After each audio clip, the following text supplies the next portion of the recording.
Well, for just the fourth time in American history, the House has now opened up impeachment hearings to begin the process through which a president of the United States can be removed from office.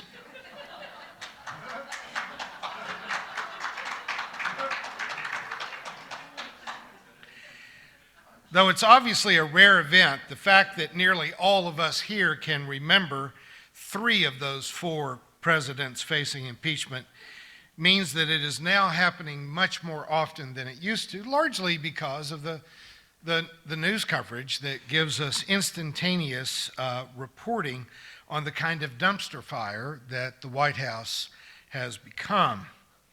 In fact, deciding which crime to charge President Trump with is kind of like asking which brick in our walls is holding up the building. I have listened to almost every minute of the hearings, which have dramatically illustrated the specific but rather horrifying bribery around both political and business corruption between our White House and the government of the Ukraine. It's bad, but we have to bear in mind that moment of uncommon frankness in which the acting chief of staff, Mick Mulvaney, told reporters, "We do this all the time." And he advised us to just get over it. Just get over it. Reporters jumped on that moment of clarity and tried to manufacture some moral shock. But come on, folks. Haven't we all come to accept a tremendous amount of corruption, and we've just somehow gotten over it? Mulvaney was ill-advised to say it out loud, but his reasoning is almost unassailable. For example, this month, the New York Supreme Court has ordered Trump to pay $2 million in fines for the way that he managed the money that he raised on behalf of veterans during the 2016 campaign. Saying that he stole the money is a bit of hyperbole, but he did manage that money in a way where the money was spent on his campaign rather than for veterans' benefits, enough that they justified $2 million that were spent on the campaign rather than veterans, and hence the fine. But Trump was also found guilty of having used money from his charity to buy a large portrait of himself for himself, to buy sports memorabilia, and so the judge shut down the foundation. They found it was so many egregious violations that they shut it down, and the judge required Trump's three oldest children, all of whom were on the board of the foundation, to take training in what it means to manage charitable funds. Now, this is scandalous on a level that if this had happened within the government of Nicaragua or Colombia or Brazil, the dictator would be forced out of office. But in the United States, all this news about the fines, about the foundation, I'm suspecting that most of you didn't even know it happened. It didn't even make it into the media because we've gotten over it, because they do this all the time. The point for me is that this happened 2 weeks ago, and it has received almost no public comment because we have been limbered up to that kind of corruption to the point that it no longer deserves our energy. There is a huge psychological weight that comes with the status quo. Ukraine itself is suffering from the legacy of political corruption that was just left behind by the Russian and Soviet forms of governing. I remember when the Soviet Union was being disassembled, and I even had a friend that went back to school to learn to translate Russian because he thought there's going to be so many business opportunities in dealing with Russia after the fall of the Soviet bloc. But the truth is, there's so much corruption that no one has been able to successfully engage that population in business. Corruption is just how it is done. We talk about third world countries being that way, and I think, David, you were with me when I had to pay a bribe to a police person in Managua, Nicaragua, which, they don't pay the police very much. And so when they see a white guy driving an SUV, you get pulled over and you give them 30 or 40 bucks. I understand that's part of my contribution. It also makes them give me back my passport, and I don't become a permanent part of one of the construction sites in Managua at the time. It's corruption, but it is a way that the whole world seems to work. I pay the bribe because when I'm in Nicaragua, I have bigger fish to fry than trying to fight graft among the police. But it still isn't right. American voters have been limbered up to tolerate government corruption in very much the same way. It's just that when it happens in third world countries, it's usually in increments of $30 or $40. When it happens in the United States, it's in increments of hundreds of millions of dollars. This assumption that the way that things are is the way that they have to be forces even educated, intelligent people into a related assumption that all political change must be incremental, that we can't change things very much, and we can't change it very fast because this is how our country operates, so we can only change by degrees. The progressive candidates in the 2020 presidential election keep talking about universal health care, tuition-free higher education, closing the income gap, trying to meaningfully address climate change. But the millionaire talking heads on even the liberal TV news stations, who represent the billionaire owners of those TV news stations, absolutely insist that only the smallest and most incremental changes to our current system can be tolerated. They warn Democrats away from being too far left or too idealistic or engaging in pipe dreams. Now, folks, I'm not against capitalism, but capitalism has to be regulated or it will become economic cannibalism. You have to regulate capitalism. We need a government to place the guardrails on the economy so that it does the most good for the most people, rather than doing a lot of good for a few people, but subjecting the majority of the population to the violence of poverty. As capitalism has evolved in the years since Ronald Reagan, it has become assumed that the richest nation in the world must inevitably have some children that suffer from malnutrition, tens of thousands who die because they don't have access to health care, and that we just have to dump coal ash into our rivers, and we have to dump toxins and pollutants into the air because it would cost too much to not poison ourselves. And underlying that is the assumption that billionaires cannot afford to be a little less rich. I don't know who originated the quote, but I love this meme that says, "The forest was shrinking, but the trees kept voting for the axe because its handle was made of wood, and they thought it was one of them." People vote against their own best interest because they have been trained to do so. They've been led to believe that the billionaire ruling class, the oligarchy that represents the corporations that actually run our government, are somehow, out of the goodness of their hearts, going to do the right thing. We believe that because we have seen it never. It's not my place to persuade you to vote for one candidate or another.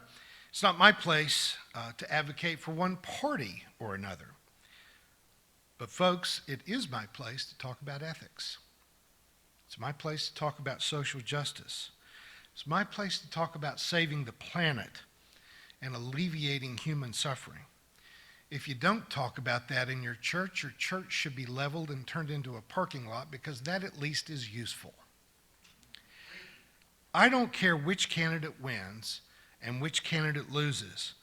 I just want the candidate who wins to strive for the greatest good for the largest number of people. And that will mean curbing military spending. Has to happen. It will mean increasing wages. It will mean investing in mass transit, and in renewable energy and in providing universal access to health care and to higher education. Now, next month, I will be speaking at an Andrew Yang event in Columbia, South Carolina. If I may take a moment to plug a future conference, Dr. Paul Tomlinson and I will be doing a Saturday and Sunday conference on vital connections, similar to what we did here in August at the Unitarian Universalist Church in Columbia, South Carolina. That's on December 7 and 8, so I hope all of our East Coast viewers will try to be there. But after we're done, when Paul and I are done with our conference on Saturday afternoon, the Yang campaign has arranged for me to do a presentation to clergy in the Columbia area in support of the concept of a universal basic income. I'm glad that some of my previous sermons on universal basic income have come to the attention of Andrew Yang, and I'm glad to be able to speak to some other clergy about anything regarding ethics. I'm sure it will be new to many of them, but we're going to try to break that in. But I'm not, the discomfort is I'm not endorsing Andrew Yang's candidacy. He seems like a smart guy to me. I like him. And I'm a big believer in his central message about a universal basic income. But we all know that he has no chance of winning. That's why they want me to speak in South Carolina. It's one of the first primaries, and he probably won't be around after that one. But the universal basic income will become a necessary idea more and more every single year that passes. As our labor pool is much larger than the labor that we need, we simply are either going to have a permanent peasant class, or we're going to start having a universal basic income. So I'm glad that Andrew Yang is getting it onto the debate stage, and I'm glad that he's giving me a forum to talk to some other clergy about it. Now, I have personally been a big supporter of Bernie Sanders, not because of who he is, but because of the issues that he represents. I get that he's old and his hairdo's horrible, and I understand all of that. I just need someone to represent the issues that he represents. The talking heads on TV news shows say that he's far too radical and cannot possibly be elected. However, he has been endorsed by the most intelligent political scientist alive in the world, Noam Chomsky. And his economic plan has been endorsed by Thomas Piketty, the world's leading economist, and he's been endorsed by Alexandria Ocasio-Cortez, the most fascinating member of Congress. To those who have told me how stupid I am for supporting Bernie, let me just say, yes, I am. Noam Chomsky, Thomas Piketty, AOC and I are just as dumb as dirt. And if you can convince yourself of that. But again, I'm not endorsing one candidate over another, but I am endorsing one idea over another. Our environment is collapsing. We are entering a period of mass extinction. I, even at my age, may live long enough to see all of the coral reefs in the world die completely. So Bernie's Green New Deal recommends spending 5 times as much on renewable energy and climate action than even Elizabeth Warren's plan.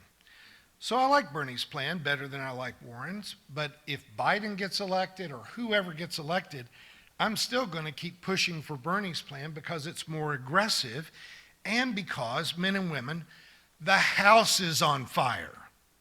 But don't believe this old graybeard, but I would like for you to spend a minute listening to my favorite environmental activist. This is all wrong.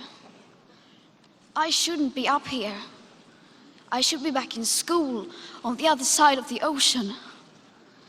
Yet you all come to us young people for hope.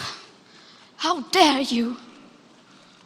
You have stolen my dreams and my childhood with your empty words, and yet I'm one of the lucky ones. People are suffering, people are dying, entire ecosystems are collapsing. We are in the beginning of a mass extinction, and all you can talk about is money and fairy tales of eternal economic growth. How dare you? You are failing us. But the young people are starting to understand your betrayal. The eyes of all future generations are upon you. And if you choose to fail us, I say we will never forgive you. I took as our wisdom lesson today the brief quote from Martin Luther King Jr.'s letter from a Birmingham jail, because he expresses so passionately the very thing that is provoking Greta Thunberg. The sympathetic white moderates around King kept trying to tell him that they agreed with his goal, but that he was asking for too much, that he was agitating too much. It wasn't the KKK or the John Birch Society that was holding back the civil rights movement. It was moderate Democrats, conservative Republicans. Folks, it was Methodists and Presbyterians and Episcopalians. It was Catholics and disciples. It was our parents. Sometimes it was us. You hear people saying, well, you can't just integrate the schools. You can't just integrate the neighborhoods. You can't just wipe out laws that allowed for hiring discrimination to take place or that prevented interracial relationships. The real enemy of progress in civil rights were white moderates who just wanted a peaceful, incremental movement towards justice. As King wrote, the white moderate, who is more devoted to order than to justice, who prefers a negative peace, which is the absence of tension, to a positive peace, which is the presence of justice, who constantly says, I agree with you in the goal you seek, but I can't agree with your methods of direct action, who paternalistically feels that he can set the timetable for another man's freedom, who lives by the myth of time and who constantly advises the Negro to wait until a more convenient season. Shallow understanding from people of goodwill is more frustrating than absolute misunderstanding from people of ill will. Lukewarm acceptance is much more bewildering than outright rejection. Now, I keep reminding you folks that we fought for a generation for marriage rights for gay and lesbian partners, and we would have a little success here and there. Massachusetts legalized it, California legalized it, so we spent 20 years, we got 4 states to agree that 2 people who loved each other could get married. And then one day there was a Supreme Court decision. Suddenly, same-sex couples everywhere in America could get married. And once we made that decision, several other countries followed suit and realized they needed to catch up. And look, folks, nobody died. It wasn't incremental change. It was massive social change that literally happened in a day. And other than a really dumb court clerk in Kentucky, don't tell anybody I'm from Kentucky. Nobody was hurt.